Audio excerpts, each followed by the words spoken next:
Franchise Secrets, Eric Von Horn.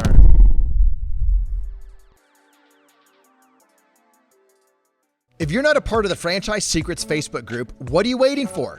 It's franchisesecrets.com/Facebook. I cannot believe how valuable this group turned out to be. When someone asks a question, the feedback is honest, authentic, very helpful, and it's from multiple perspectives. If you're not sure that you're getting the most accurate information about franchising, then check out the largest, most helpful Facebook group in all of franchising. Whether you're a Z, a Zor, a buyer, or investor, join our free Facebook group at franchisesecrets.com/Facebook. Welcome to the Franchise Secrets Podcast. Eric Van Horn. Today is a solo episode, and I want to talk about the 3 reasons to step away from your business. There are a lot of different reasons why it's advantageous to step away from your business, but I'm going to talk about the 3 reasons why I have stepped away from the businesses that I've owned, and a lot of people that I know, there's some of the same reasons they've stepped away from the businesses that they own. And stepping away doesn't mean you just, you go dark, but there's reasons why. Reason number 1, if you step away from your business, it gives you the freedom to start other brands, other businesses, or start a job. Now, I've never taken another job, but I have started other businesses and other brands and have done other things. So I think this is a big reason. If you want to be able to step away from your business to do anything else that consumes your time, that is a good reason to step away. So an example of that is when I owned Solo Salon Studios, it was a business that was running without me. And I'll get into that at some point in another podcast on how that actually happened. But I had this salon business with 3 other partners, and we had it for about 5 years. And at one point we had 12 locations, and it really did not require more than about 1 hour a week of my time. And that time wasn't involved in the business. It was involved doing things kind of from a strategic standpoint. I was almost on the board of directors. So during that time that I had Sola, I was consulting. I was a franchise consultant. I helped a lot of people look at buying a lot of different brands. And and I spent a lot of time doing that. I got really good at helping people look at a lot of different brands. I don't do that myself. I help people look at other and get engaged with other consultants right now, but I don't do that myself anymore. But if I hadn't been able to step away from the solo salon business, I would have never been able to become one of the top consultants in the country. Another thing, when I owned Solo Salons, I was also an area developer, an area rep for another brand. And so I was helping sell out our area. I believe that one was in Southern California. And we had a handful of franchisees when we bought it, and I grew it. And I was responsible for helping more franchisees come on board, helping those franchisees become successful, and navigating all the things that area developers do. It's kind of that sub-franchisor. So I would have never been able to do that effectively if I was still building out that solo salon business as kind of that primary person in the business, if I had not stepped away from it. The other thing, reason number 2, is you have the time to be able to do the things that you want to do. So it's just time freedom. And a lot of people think they have time freedom, or at least I thought I had time freedom when I was really had less time freedom than I thought. So here's what I do currently. And I have a lot of these businesses that run without me. So what I think about for my personal schedule, Mondays are open. It doesn't mean I don't work on Mondays. I work on the things that I want to work on, or like this last Monday was really nice and I did very little work because I went for a mountain bike ride. I played pickleball. I did the things that I wanted to do that day because the weather was nice. Some Mondays I'm working proactively on stuff. Maybe it is creating things for some of the masterminds that I run. Maybe it's the franchise tribe mastermind and I'm helping them. I'm getting some really good speakers to come on. That's the kind of things that I like to do. I enjoy doing, and that will be a typical like Monday morning thing that I work on. Or maybe it's preparing for podcasts or wanting to get certain guests on the podcast and then working to get them on. So that's a typical Monday. I don't really have anything on my calendar. Sometimes it's fun, sometimes it's play, but it's usually always blocked off. Friday's very similar. Friday's very open for me. I usually have that blocked off as, family day. An example is last Friday, I had a date afternoon with my wife. And this Friday, I have one podcast. A friend of mine just said, "Hey, will you be on this podcast and talk about some of the business and the cool things that you've been up to?" And I said, "Sorry, I have a date." I'm like, "Oh, my date starts at 1:00 with my wife, so I can do that podcast." And I did it because I wanted to do it, not because I needed to or I needed to fit it in. It's because I really enjoy this particular friend of mine, and it's a really good relationship, and we're aligned in many different ways. And I wanted to do his podcast. So, and here's the other thing, it's not going to be a very nice day here. So all of those things combined, I'm doing a podcast and spending time with the family, or at least my wife, that evening and afternoon. So Fridays are very open for me. So this, when I say have the time to do the things that you want to do, I want to do those things on Mondays and Fridays. And then Tuesday, Wednesday, and Thursday are typically work. I typically have once a month, I have mastermind sessions that I run on Tuesdays and Wednesdays and Thursdays, depending on the mastermind, whether it's the franchise tribe mastermind with franchisees or the franchisor mastermind and the coaching that I do for franchisors to help them with their sales, franchise sales. And, we have a product called Franchise Sales Mentor, where I help franchisors through group coaching have an effective process to take a candidate that doesn't know anything about the brand to educating them along the way to be able to eventually buy a franchise. And so many franchisors have done that so wrong for so many years. And the ones that do it really well, everybody knows who they are. They're a household name, or they're working with an incredible FSO, franchise sales organization. And there's a huge gap between where they a new brand or a brand that has like a not great track record of bringing on franchisees and being able to have a $1 million a year type person like myself at the helm running their franchise sales organization. And I fit the gap in between that for them. And it's taken some time to build that, but I've done that. And so I typically take a day where I work with Caleb and start working on those types of things. So when I roll this stuff out, I can confidently help the people that I'm helping. So that's like a franchisor or the franchise sales mentor deal that I do. And then another mastermind is the tribe of investors, where I help people that don't want to have active income, meaning active income that you work for, but they have money that they want to deploy or put to work and have passive income, like true passive income.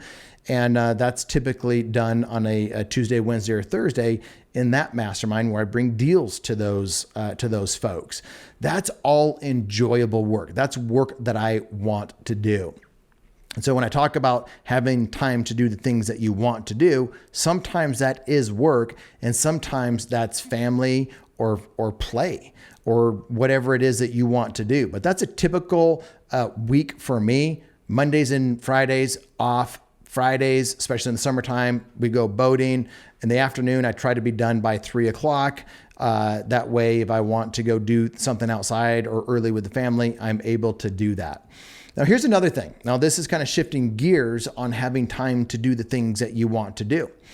Earlier this year, I took a family vacation to Mexico with my wife and our 3 daughters, and we had a great time. So 2 weeks in Mexico, first international trip for them, if you consider Mexico international, which technically it is because I got their passport stamped.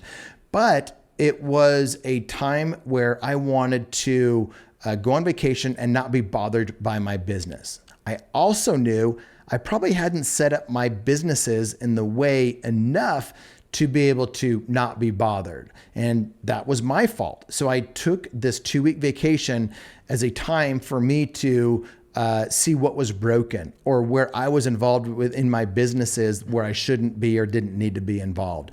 And that's exactly what happened. So we took this 2-week vacation. The first week was an Airbnb overlooking the ocean with an infinity pool. And I'd wake up every morning. It was quiet outside, and I would check my emails and be like, oh my gosh, I want to respond to this email so badly, but I know Caleb can probably do it better and do a better job at getting an outcome that we want. Or Stacy enjoys some of the hands-on nitty-gritty appointment scheduling stuff that would be so easy for me to fire back an email, but she'll get the appointment booked or the podcast booked or the thing booked when it needs to be much more effective than I can.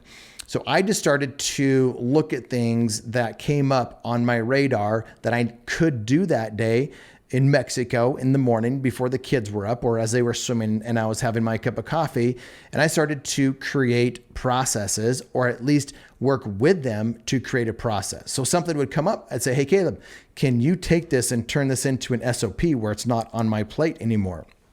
And so I came back from that 2-week vacation working a lot less in my business. And here's one of the things that I discovered. Like Caleb and Stacy wanted me to give this up, take it off of my plate and put it on their plate.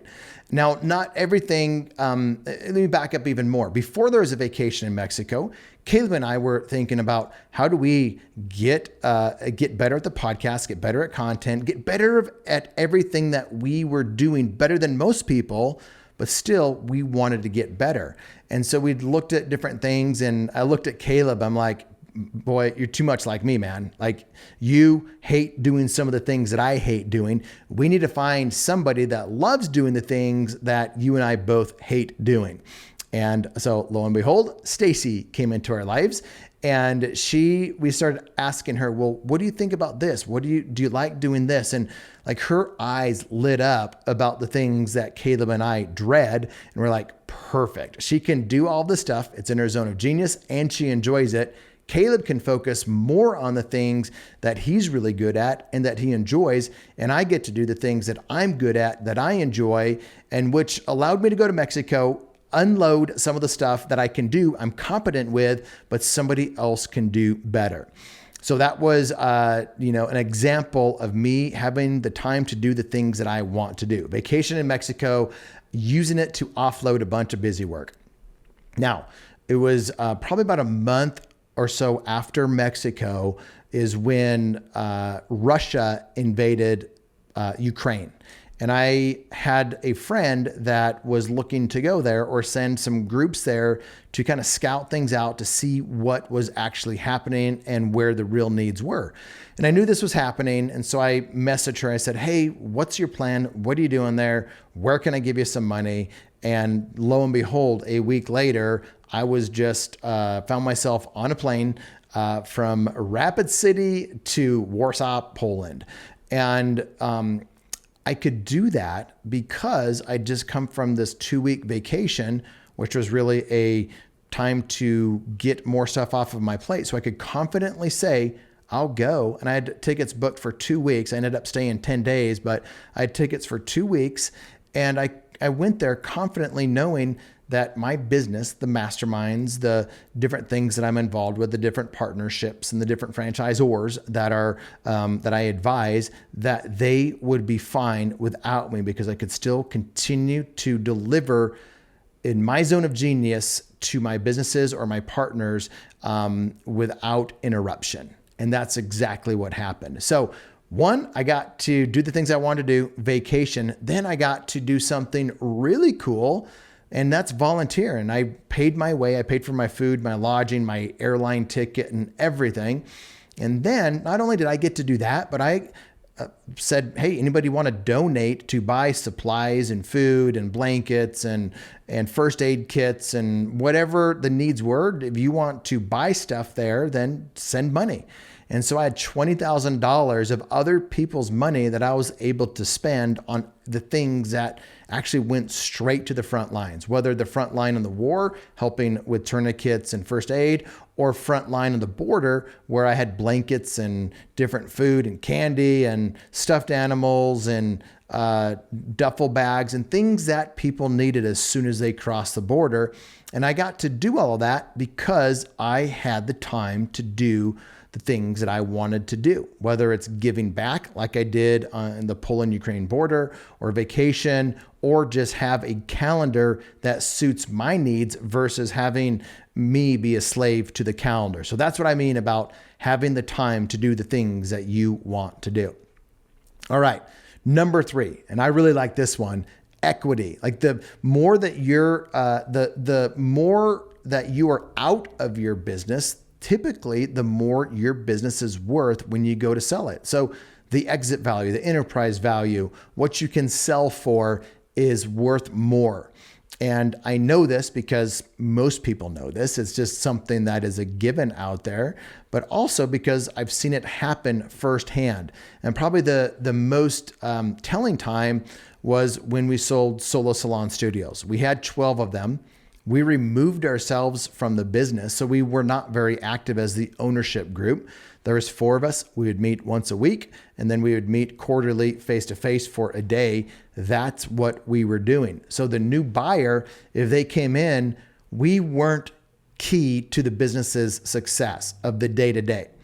It wasn't us. It didn't hinge on me being a genius with marketing or sales, or one of the other partners being really good at what they were really good at, operations and banking and the finances, or like employee management. It wasn't any of that, because we had the person that was leading the team that was good at that kind of stuff. And so we had the key person that was able to really lead the business. And so when we went to sell it, it wasn't hinging around the ownership group's expertise. And so if you're an owner in your business right now, and you can either you are or could be perceived as being crucial to the business, you probably need to start working on removing yourself from the business. And like I said, whether you really are key to the business or you're perceived to be key to the business, the valuation is going to be less, because nobody wants to buy a business thinking, boy, if the key person's gone, how is that going to impact the bottom line? How is that going to impact revenue? And a business buyer is going to always put more value on that key person that's leaving, because they leave when the business sells, than that key person does. So if your goal is to sell the business for more money, then you need to remove yourself from the business or being perceived as key to the business. So just do a quick recap on that. 3 reasons that I found that it is really good and really smart to step away from the business. You're limiting yourself from other opportunities if you are working in that business. You can't effectively start something else if you are tied into the current thing that you're doing. The other one, which I spent a lot of time in, is something that's really important to me, is having control of your calendar, having time to do the things that you want to do, whether it's on the weekly basis, like for me, or if it's to go on vacations or spend time with your family or your wife or your husband, or go do humanitarian stuff or volunteer locally, or whatever it is that you want to do to give back. That is number 2. And then number 3 is the value of the business when you sell it. Exit value, enterprise value, whatever you want to call it. Making a lot of money when you sell your business. So you might have your own reason. These are just my 3 big reasons that I've personally wanted to do this, but you might have your own reasons. If you don't have a reason and you are in the business, you are not really a business owner. You are self-employed. Thanks for listening to this episode of the Franchise Secrets Podcast. Whether you're watching or listening, please make sure to subscribe to my YouTube channel and to whatever channel you're listening on. If you want my help with anything from buying a franchise to franchising your business, please visit franchisesecrets.com.